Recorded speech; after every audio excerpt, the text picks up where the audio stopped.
স্নান করে চলে গেছিলাম ছাদে, আর ছাদে গিয়ে এইসব গাঁথা ফাতা সব মোলাতে দিয়ে দিয়েছি, রোদে দিয়ে দিয়েছি। আর শীতকাল তো চলে গেছে, এগুলো আর লাগবে না, একেবারে আলমারি তুলে দেবো। আর আমাদের দুপুরে আজকে খাবারের মেনু ছিল পনির আর লাল শাক ভাজা, ভাত। পনির কিন্তু আমার খুবই ফেভারিট খাবার। আর দেখো আমার ভাই এই ফটো ফ্রেমটা অর্ডার দিয়ে বানিয়েছে, দারুণ বানিয়ে দিয়েছিল দাদাটা। দেখো আমার মায়ের ভীষণই শরীর খারাপ, তোমাদের বলতাম না আমার মায়ের ভীষণ শরীর খারাপ, আমাকে মার্কেট যেতে হয় ফুল আনতে। এই দেখো ডাক্তার পুরো বেড রেস্ট বলে দিয়েছে মাকে। তারপর সারাদিনে কাজ করে আমার শরীর দেয় না, আমিও ঘুমিয়ে পড়েছি। আর অনেক কষ্টে সবাই ডেকে ডেকে আমাকে এই পনির আর মুড়ি দিয়েছে খেতে।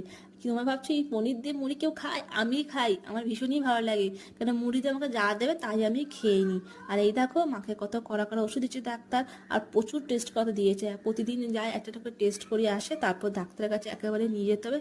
ডাক্তার কি বলে দেখি। আর তোমরা সত্যি প্রে করো যাতে আমার মা তাড়াতাড়ি সুস্থ হয়ে ওঠে। আজকের ভিডিও আমি এই পর্যন্ত রাখছি, কালকে আবার দেখা হবে নতুন